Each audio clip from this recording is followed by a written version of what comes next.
Happy healthy kids ടൈമിലേക്ക് വീണ്ടും സ്വാഗതം. അപ്പോൾ കഴിഞ്ഞ വീഡിയോയിൽ ഡെങ്കി ഫീവറിനെ പറ്റി കുറേ കാര്യങ്ങൾ പറഞ്ഞല്ലോ.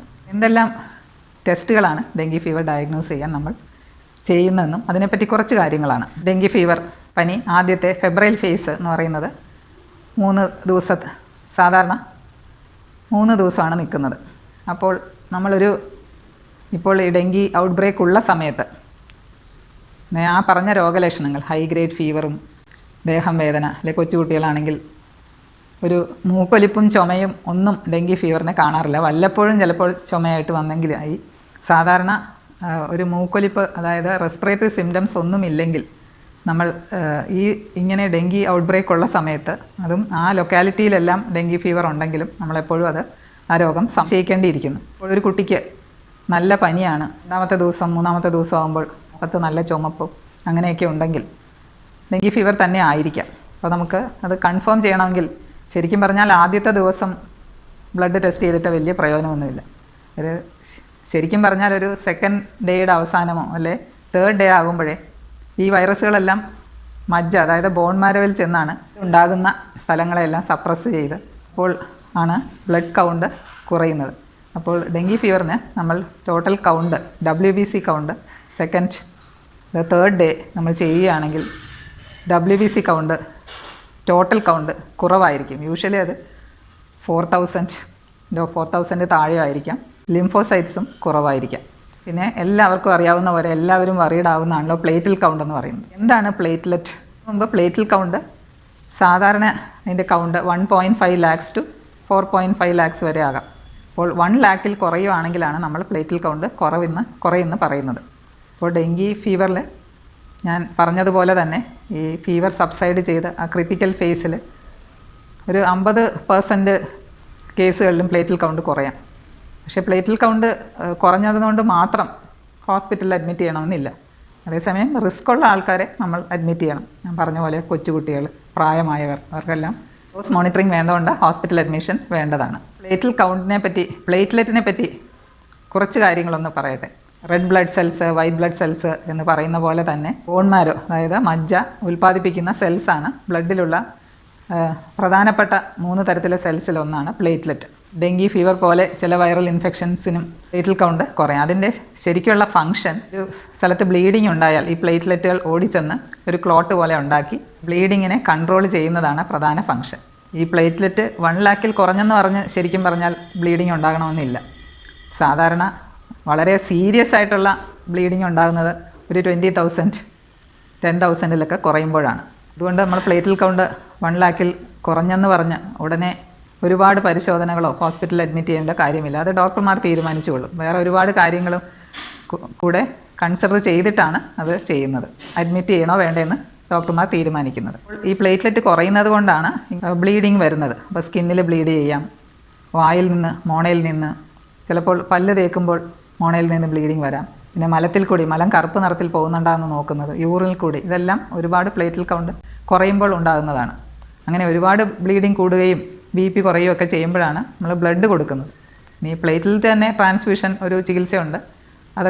അതനുസരിച്ച് ഡോക്ടർമാർ തീരുമാനിക്കും. ഇപ്പോൾ നമ്മൾ WBC കൗണ്ടിനെ പറ്റി പറഞ്ഞു, പ്ലേറ്റിൽ കൗണ്ടിനെ പറ്റി പറഞ്ഞു. ഇതെല്ലാം ഒരു 3rd ഡേ ആകുമ്പോഴാണ് സാധാരണ ചെയ്താൽ അത് ശരിയായിട്ടുള്ള റിസൾട്ട് കിട്ടുന്നത്. പിന്നെ പ്ലേറ്റിൽ കൗണ്ട് ഇപ്പോൾ ഹോസ്പിറ്റലിൽ അഡ്മിറ്റ് ചെയ്യുന്നവർക്കാണെങ്കിൽ നമ്മൾ ചിലപ്പോൾ 12 hours 24 hours കഴിഞ്ഞ് ഓരോ പേഷ്യൻറ്റിൻ്റെ സീരിയസ്നെസ് അനുസരിച്ച് റിപ്പീറ്റ് ചെയ്യുന്നതാണ്. ലിവറിനെ അഫക്റ്റ് ചെയ്യുന്ന ഒരു ഇൻഫെക്ഷൻ ആയതുകൊണ്ട് ലിവർ ഫങ്ഷൻ ടെസ്റ്റ് ചെയ്യും. അതിലും ഓൾട്രേഷൻസ് വരാറുണ്ട്. ഡെങ്കി പനി കൺഫേം ചെയ്യാനുള്ള ടെസ്റ്റുകൾ എന്തെല്ലാമാണ്? ഡെങ്കി NS1 ആൻറ്റിജൻ, അതായത് 5 ദിവസം വരെ ഈ ആൻറ്റിജൻ ടെസ്റ്റ് ചെയ്താൽ പോസിറ്റീവ് ആയിരിക്കും. അതായത് ELISA ടെസ്റ്റ് എന്നാണ് അതിന് പറയുന്നത് തന്നെ. ഡെങ്കി ആൻറ്റിബോഡി വരണമെങ്കിൽ സാധാരണ 5 തൊട്ട് 7 ദിവസം കഴിഞ്ഞാണ് ആൻറ്റിബോഡി പോസിറ്റീവ് ആകുന്നത്. അപ്പോൾ ഡെങ്കി ആൻറ്റിബോഡി ടെസ്റ്റ് ഒരു കുട്ടിക്ക് പനി വന്ന ഉടനെ നമ്മൾ ആദ്യത്തെ ദിവസം ചെയ്താൽ ഈ 2 ടെസ്റ്റുകളും നെഗറ്റീവ് ആയിരിക്കാം.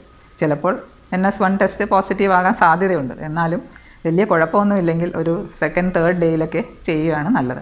ആൻറ്റിബോഡി ടെസ്റ്റ് എപ്പോഴും 5 തൊട്ട് 7 ദിവസം കഴിഞ്ഞ് ചെയ്താലേ പോസിറ്റീവായിട്ട് നമുക്ക് റിസൾട്ട് കിട്ടുകയുള്ളൂ. ഇങ്ങനെയാണ് ഡെങ്കി ഫീവർ ചികിത്സിക്കേണ്ടത്. ചെറിയ മൈൽഡ് ഡെങ്കി ആണെങ്കിൽ കുട്ടി ആക്റ്റീവാണ്, പനിയില്ലാത്തപ്പോൾ കളിക്കുന്നുണ്ട്, വേറെ കുഴപ്പമൊന്നുമില്ല, വെള്ളമെല്ലാം കുടിക്കുന്നുണ്ടെങ്കിൽ വീട്ടിൽ വെച്ച് തന്നെ ഡോക്ടറുടെ സൂപ്പർവിഷനിൽ നമുക്ക് ചികിത്സിക്കാം. ആവശ്യത്തിനനുസരിച്ച് വെള്ളം കൊടുക്കണം. കൊച്ചുകുട്ടിയാണെങ്കിൽ യൂറിൻ ശരിക്ക് പോകുന്നുണ്ടോ എന്ന് നമ്മൾ നോക്കിക്കൊണ്ടിരിക്കും. ഡയപ്പർ യൂസ് ചെയ്യുന്നതാണെങ്കിൽ ഡയപ്പർ നിറയുന്നുണ്ടാകുന്നു നനയുന്നുണ്ടാകുന്നു എപ്പോഴും നമ്മൾ നോക്കിക്കൊണ്ടിരിക്കണം. വെള്ളം ആവശ്യത്തിനനുസരിച്ച് കൊടുക്കാം. നിർബന്ധിച്ച് ഒരുപാട് വെള്ളം കൊടുക്കണമെന്നല്ല പറയുന്നത്. പിന്നെ വേണമെങ്കിൽ ORS കൊടുക്കാം, കരിക്കും വെള്ളം കൊടുക്കാം, നാരങ്ങ വെള്ളം കൊടുക്കാം. കുട്ടി ഇഷ്ടത്തോടെ കഴിക്കുന്ന വെള്ളം എന്തായാലും നല്ലവണ്ണം ഹൈഡ്രേറ്റ് ചെയ്യണം. പനിക്ക് വേണ്ടിയും ഡെങ്കി ഫീവറിൻ്റെ ചികിത്സയുടെ ഭാഗമായി നമ്മൾ നല്ലവണ്ണം ഹൈഡ്രേറ്റ് ചെയ്യേണ്ടതാണ്. അതിന് ഏറ്റവും നല്ലത് യൂറിൻ സാധാരണ കളറിൽ പോകുന്നുണ്ടോ എന്നുള്ളതാണ്. യൂറിനിൽ ഹൈ കളേർഡ് യൂറിൻ ആണെങ്കിൽ ആവശ്യത്തിന് യൂറിൻ ചെല്ലുന്നില്ല, കുറച്ച് ഡീഹൈഡ്രേഷൻ ഉണ്ട് എന്നർത്ഥം. അപ്പോൾ യൂറിൻ ഔട്ട്പുട്ട് വെച്ചുകൊണ്ട് തന്നെ നമ്മൾ വെള്ളം കുടിപ്പിക്കേണ്ടതാണ്. പിന്നെ മരുന്ന് പാരസെറ്റമോൾ മാത്രമേ കൊടുക്കാവുള്ളൂ. ഇവിടെ ഒരുപാട് മരുന്നുകളുണ്ടല്ലോ, ഇബുപ്രൂഫൻ, മെഫെനമിക് ആസിഡ് തുടങ്ങിയ മരുന്നുകളൊന്നും കൊടുക്കാൻ പാടില്ല. ഇതിലെല്ലാം ബ്ലീഡിങ് ഉണ്ടാകാനുള്ള ഒരു ചാൻസ് ഉള്ള അസുഖമായതുകൊണ്ട് ഇതെല്ലാം ബ്ലീഡിങ് പ്രസിപ്പിറ്റേറ്റ് ചെയ്യുന്നതുകൊണ്ട് പാരസെറ്റമോൾ മാത്രമേ കൊടുക്കാവുള്ളൂ. അപ്പോഴാണ് നമ്മൾ പെട്ടെന്ന് ഡോക്ടറെ കാണേണ്ടത്, അല്ലെങ്കിൽ ഹോസ്പിറ്റലിൽ എത്തേണ്ടത്. വാർണിംഗ് സൈൻസ്, അതായത് നിർത്താതെ ഛർദിൽ, ക്ഷീണം, തളർച്ച, ശരീരത്ത് എവിടെയെങ്കിലും പാടുകളുണ്ടെങ്കിൽ അങ്ങനെയുള്ള സിറ്റുവേഷൻസിൽ ഉടനെ ഡോക്ടറെ കാണേണ്ടതാണ്. പനി മാറി വീട്ടിൽ വന്നാൽ എന്തെല്ലാമാണ് നമ്മൾ ശ്രദ്ധിക്കേണ്ടത്? ഇപ്പോൾ കുട്ടികളാണെങ്കിൽ ഉടനെ ഒരിക്കലും സ്കൂളിൽ വിടരുത്. ഫസ്റ്റ് അത്യാവശ്യമാണ്. അപ്പോൾ 1-2 ആഴ്ച കഴിഞ്ഞതിന് ശേഷം മാത്രം സ്കൂളിൽ വിടുക. വലിയവരാണെങ്കിൽ ഓഫീസിൽ പോകുന്നതും അതിന് ശേഷം മതി. ന്യൂട്രീഷ്യസ് ഡയറ്റ് കഴിക്കുക, വെള്ളം നല്ലവണ്ണം കുടിക്കുക. ഫസ്റ്റ് എന്ന് പറഞ്ഞാൽ കിടക്കുന്നതിനല്ല പറയുന്നത്. നമ്മൾ വീട്ടിലെല്ലാം നടക്കുകയും എന്ത് വേണമെങ്കിലും കുട്ടികൾ കളിക്കുന്നെങ്കിൽ കളിച്ചോട്ടെ, വീട്ടിലെ ക്ഷീണം അനുസരിച്ച് വീട്ടിൽ കുട്ടി കളിക്കുകയോ എന്താണെന്ന് വെച്ചാൽ ചെയ്തുകൊള്ളട്ടെ. ഒരിക്കൽ ഡെങ്കി ഫീവർ വന്നാൽ വീണ്ടും വരാനുള്ള സാധ്യതയുണ്ട്. വൈറസ് തന്നെ 4 തരത്തിലുള്ള വൈറസുകളാണ്. ഒരു വൈറസ് കൊണ്ട് വന്നാൽ ആ വൈറസിന് എന്തായാലും പ്രൊട്ടക്ഷൻ കിട്ടും. പക്ഷേ പിന്നെയും ആ 3 തരത്തിലെ വൈറസുകൾ കൊണ്ട് വീണ്ടും ഡെങ്കിപ്പനി വരാനുള്ള സാധ്യതയുണ്ട്. അത് വരാനുള്ള സാധ്യതയുണ്ടെന്ന് മാത്രമല്ല, വന്നാൽ ഒരു പ്രത്യേക കാരണങ്ങൾ കൊണ്ട് വളരെ സീരിയസ് ആയിട്ടുള്ള ഡെങ്കി ആയിരിക്കും വരുന്നത്. അതുകൊണ്ട് പ്രത്യേകം പറയുന്നത്, ഒരിക്കൽ ഡെങ്കിപ്പനി വന്നാൽ പിന്നെ കൊതുക് കടിക്കാതെ തിരിക്കാൻ പ്രത്യേകം ശ്രദ്ധിക്കേണ്ടതാണ്. ഡെങ്കിപ്പനി വരാതെ നോക്കണമെന്നുള്ളതാണ്. ഇനി അഥവാ അങ്ങനെയുള്ള സംശയമുണ്ടെങ്കിൽ ഉടനെ തന്നെ ഡോക്ടറെ കാണേണ്ടതും. ഇനി ഡെങ്കി ഫീവർ എങ്ങനെ വരാതെ നോക്കാം, എന്തെല്ലാമാണ് പ്രിവെൻറ്റീവ് മെഷേഴ്സ്? കൊതുക് കടിക്കാതെ നോക്കുക എന്നുള്ളതാണ് ഏറ്റവും പ്രധാനപ്പെട്ട പ്രതിരോധ മാർഗം. അതിലും ജനലുകളും എല്ലാം നെറ്റ് അടിക്കുക. ഇനി നെറ്റുള്ള സ്ഥലങ്ങളാണെങ്കിൽ അതിനെന്തെങ്കിലും ദ്വാരമോ എന്തെങ്കിലും ഉണ്ടെങ്കിൽ അതും നല്ലവണ്ണം അടച്ചു വയ്ക്കുക. ഈ കൊതുകിൻ്റെ ഒരു പ്രധാന ശീലം രാവിലെയും വൈകുന്നേരവും കടിക്കുന്ന കൊതുകുകളായതിനാൽ ആ സമയം കഴിയുന്നതും കുട്ടികളെ പുറത്ത് വിടാതിരിക്കുക. ഇനി അഥവാ നമ്മൾ കുട്ടികളെ അങ്ങനെ പിടിച്ചു വയ്ക്കാൻ പറ്റുകയില്ലല്ലോ, ആ സമയത്ത് കളിക്കാൻ പോകണമെന്നുണ്ടെങ്കിൽ ഒരു മസ്കിറ്റോ റിപ്പല്ലൻ്റ് അപ്ലൈ ചെയ്യുക. കൈ അറ്റം വരെയും കാലറ്റം വരെയും കവർ ചെയ്യുന്ന ലൂസായിട്ടുള്ള കോട്ടൺ ഡ്രസ്സ് ഇട്ട് വിടുക. അഭിപ്രായത്തിൽ അങ്ങനെയുള്ളൊരു ഡ്രസ്സിട്ട് ക്യാൻവാസ് ഷൂസും കൂടെ ഇട്ട് കൊടുക്കുകയാണെങ്കിൽ അത് കുറച്ചുകൂടെ കംഫർട്ടബിൾ ആയിരിക്കുമല്ലോ. പുറത്ത് പോകുന്ന സമയം അങ്ങനെ ഒന്ന് അഡ്ജസ്റ്റ് ചെയ്ത് നോക്കിയാൽ നല്ലതായിരിക്കും. അടിക്കുന്ന സമയം ബുക്കുകളിൽ പറയുന്നത് രാവിലെ 6-നും 8-നും ഇടയ്ക്കും വൈകുന്നേരം 4-നും 6-നും ഇടയ്ക്കെന്നാണ് പറയുന്നത്. എന്നാലും അതിനോട് അടുപ്പിച്ച സമയങ്ങളിലെല്ലാം കൊതുകുകൾ കാണും. അപ്പോൾ മോസ്കിറ്റോ റിപ്പല്ലൻസിനെ പറ്റി പറയുകയാണെങ്കിൽ DEET എന്ന കണ്ടൻറ് ഉള്ളതാണ് മോസ്കിറ്റോ റിപ്പല്ലൻ്റ് കൂടുതലും അവൈലബിൾ ആയിട്ടുള്ളത്. പിന്നെ മോസ്കിറ്റോ റിപ്പല്ലൻ്റ് DETയും സൺസ്ക്രീനും കൂടെ ചേർത്ത ക്രീമുകളുണ്ട്. പക്ഷേ നമ്മൾ ഈ മോസ്കിറ്റോ റിപ്പല്ലൻസ് സാധാരണ 24 hours ആക്ഷൻ കാണുന്നുണ്ട്. ഒരു പ്രാവശ്യമാണ് അത് അപ്ലൈ ചെയ്യുന്നത്.